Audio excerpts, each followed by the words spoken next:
Assalamualaikum warahmatullahi wabarakatuh. Innal hamdalillah nahmaduhu wa nasta'inuhu wa nastaghfiruh wa na'udzu billahi min syururi anfusina wa min sayyi'ati a'malina. May yahdihillahu fala mudhillalah wa may yudlil fala hadiyalah. Kaum muslimin wal muslimat rahimakumullah, marilah kita bersama-sama untuk belajar di konten saya ini yang tidak berdaya dan tidak mempunyai kekuatan sedikit pun, melainkan berkat rahmat pemberian dari Allah. Alhamdulillah ya Allah. Di konten saya ini, saya akan mengambil tema yakni memahami pengertian ma'rifatullah, ya, atau pengertian ilmu pengetahuan Allah. Marilah kaum muslimin wal muslimat untuk saling memberi masukan di antara kita ini agar supaya kita akan bertambah kekuatannya kalau kita secara bersama-sama.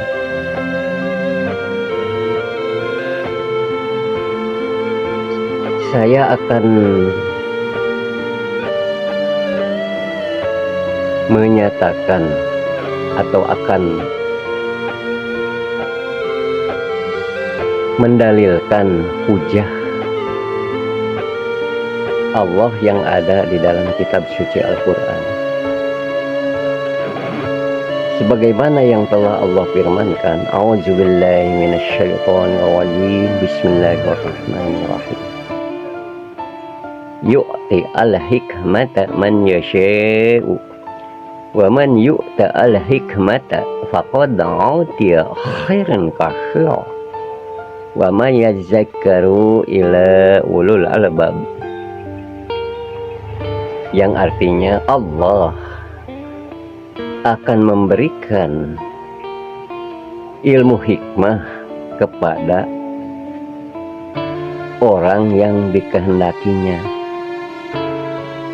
Barang siapa yang telah diberikan ilmu hikmah itu, maka orang itu, dia itu yang diberi ilmu hikmah itu telah mendapatkan kebaikan yang banyak dari Allah. Alhamdulillah ya Allah. Nah, kita ini sebagai kaum muslimin wal muslimah harus yakin dan janganlah ragu sedikit pun, ya, agar keyakinan kita bertambah, ya.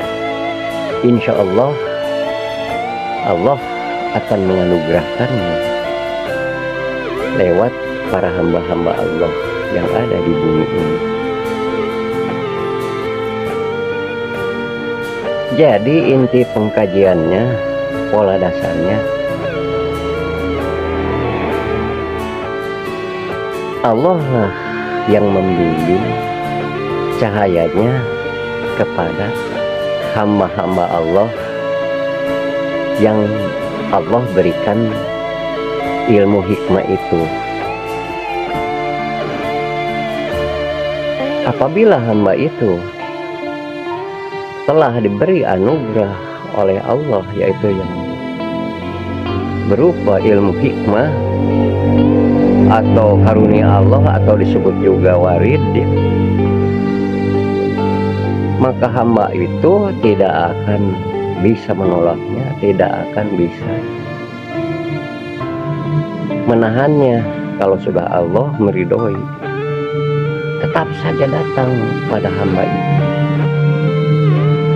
sebagaimana yang telah Allah firmankan, innama amaruhu iza arada syai'an an yaqula lahu kun fayakun, maka jadilah.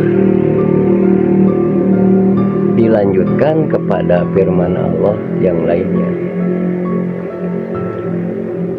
bal naqzifu bil haqq fa yazmaguhu fa iza huwa jahaqan.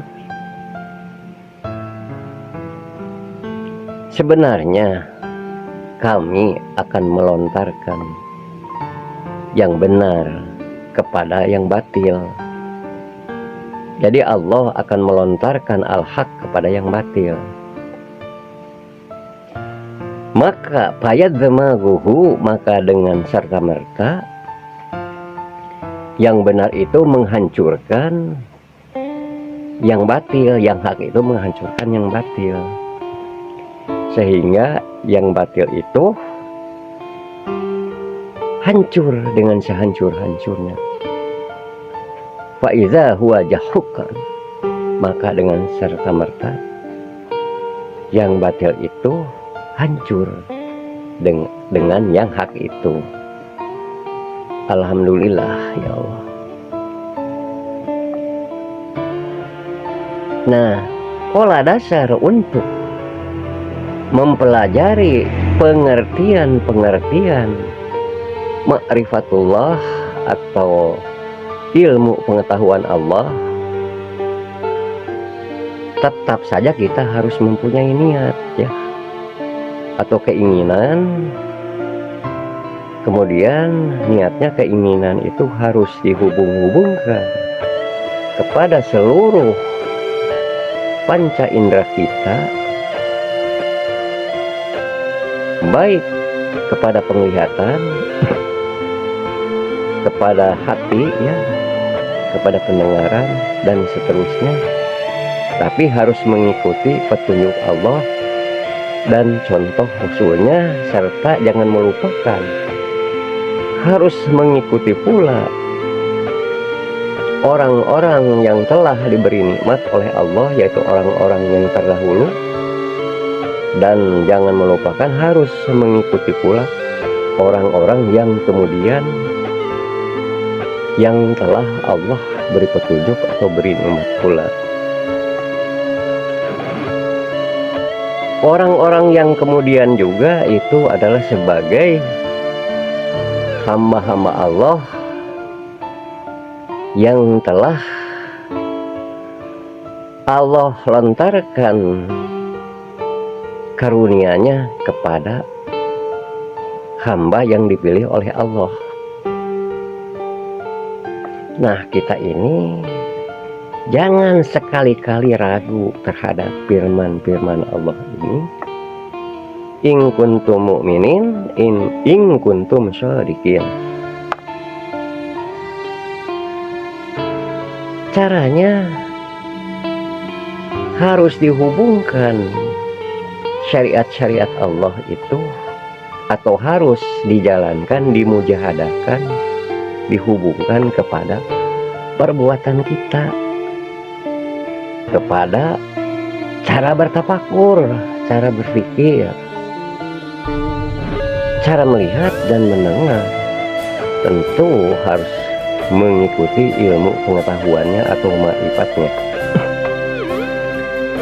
sebagaimana yang telah Nabi Muhammad SAW sabdakan, al-ilmu amama al-amali wal-amalu tabi'uhu. Ilmu itu ada di depan amal, amal perbuatan ada di depan ibadah. Maksudnya sebagai pembimbing amal ibadah, sebagai pembimbing perbuatan di dalam melaksanakan ibadah ya. Jadi harus memakai ilmunya, harus mengikuti ilmunya. Wal amalu tabi'uhu, dan amal ibadah itu harus mengikutinya, harus mengikuti ilmu pengetahuannya di sini kita sudah mengenal, sudah tidak asing lagi, yaitu yang ada di dalam kitabullah, yaitu kitab suci Al-Quran, dan yang terdapat di dalam contoh Rasul, sunnah Rasul, yaitu Al-Hadis ya. Nah, pola dasarnya tetap kita ini harus mempunyai niatnya harus didawamkan, walaupun sedikit-sedikit ya, secara kontinu, secara terus-menerus, dan harus tekun. Kemudian jangan melupakan supaya kita dapatkan pengertian makrifatnya atau pengetahuan Allahnya. Syariat Allah itu tetap harus dihubungkan, dilanjutkan kepada perbuatan. Contohnya saya akan mengambil contoh perumpamaan atau misal ya. Sebelum saya mencontohkan misal atau perumpamaan ini,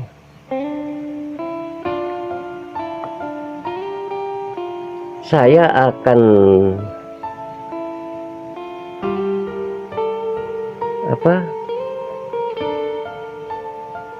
memberikan atau akan mengingatkan firman Allah terdahulu ya. A'udzubillahi minasyaitonirrajim. Bismillahirrahmanirrahim. Allahu akbar. Masya yudillu bihi katsira wa yahdi bihi katsira wa ma yudillu bihi lal fasikin. Dengan perumpamaan itu banyak orang yang tersesat di jalan Allah. Maksudnya mata melihat tapi tidak melihat dengan sebenarnya, tidak bisa melihat kebenaran walaupun mata itu melihat. Telinga mendengar tapi tidak bisa mendengarkan apabila ayat-ayat Allah itu dibacakan. Dia itu mempunyai hati ya, tapi tidak mau memahami kepada ayat-ayat Allah. Maaf ya, di sini bukan saya menuduh atau bukan saya untuk berdebat, tapi di konten saya ini untuk memberi sebuah masukan untuk keseluruhan golongan kaum muslimin wal muslimat. Mudah-mudahan menjadi masukan tambahan ilmu yang bermanfaat. Amin ya Allah ya Rabbal Alamin.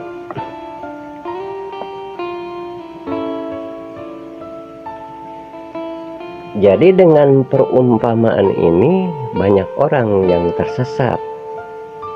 Jadi bukan disesatkan oleh Allah orang itu. Banyak orang yang tersesat di jalan Allah karena membawa hawa nafsunya, ego, tanpa alasan yang benar, tanpa ilmu pengetahuan. Dari jalan manakah kamu mengambil pelajaran?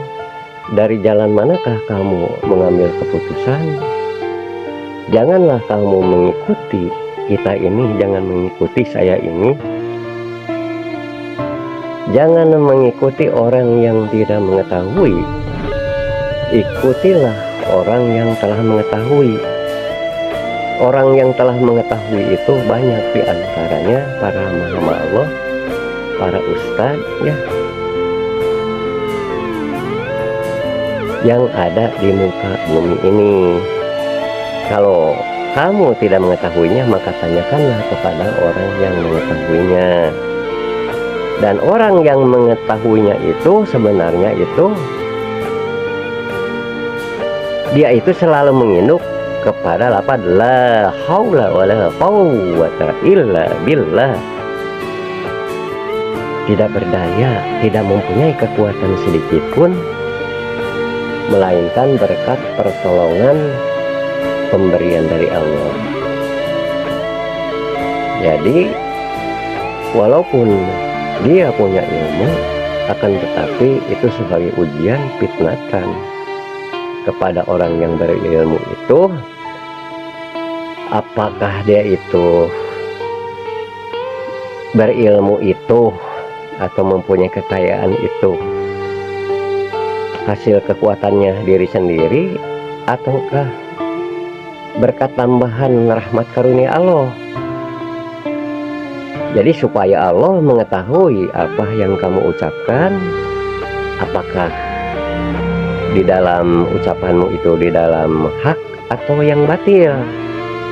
Jadi agar Allah jelas melihat apa yang kamu kerjakan, dan Allah akan memisahkan antara hak dengan yang batil sebagai furqan, sebagai pembeda. Jadi antara yang benar dan yang salah itu dihalangi sebagai pembeda, yaitu oleh Allah, ada tabir penghalangnya. Jadi Allah akan memisahkan antara hak dengan yang benar, dan Allah berfirman tidak boleh mencampur adukan, mencampur baurkan antara hak dengan yang batil ini. Jadi para hamba-hamba Allah itu harus memurnikan di dalam menjalankan agama. Memurnikan di dalam menjalankan agama maksudnya mengikhlaskan Allah meridhoi, kita pun harus meridhoi terhadap kodloknya, ya, terhadap ujiannya, ujian keburukan atau ujian kebaikan, agar supaya kita patuh tunduk hati kepada petunjuk Allah dan mengikuti contoh sunnah Rasulnya.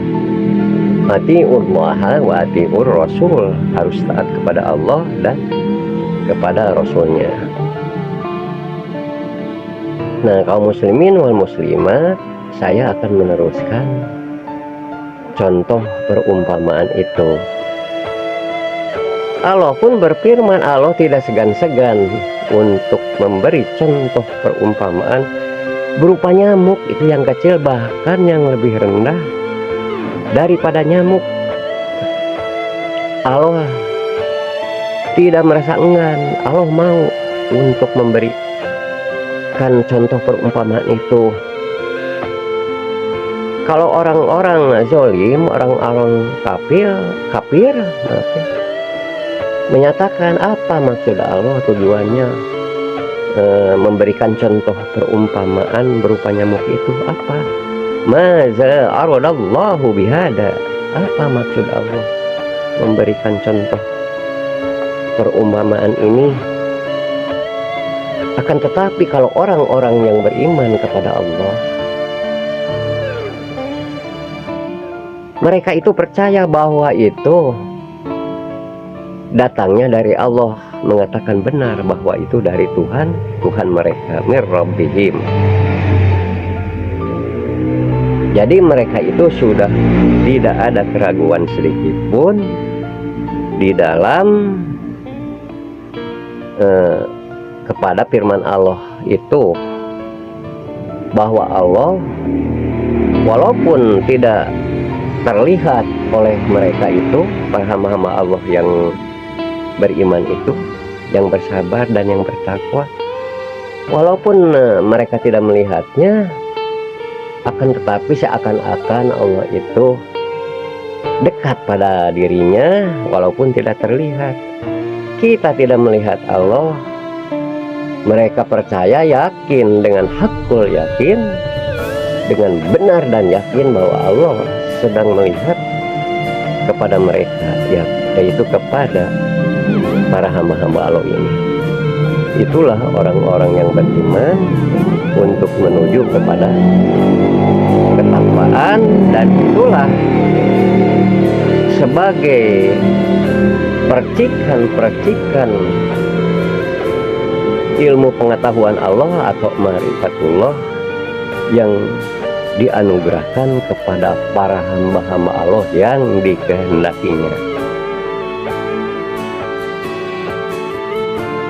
Jadi tujuan Allah itu sebenarnya ingin melontarkan yang hak kepada yang batil, ingin memasukkan yang hak, yang benar kepada yang batil, yang salah, sehingga yang benar itu menghancurkan yang salah, dengan serta-merta yang batil itu hancur, tidak mengawali dan tidak mengakhiri. Itulah janji Allah, inna wa'dallahi haqqun. Sesungguhnya janji Allah itu adalah benar, seperti yang kamu katakan.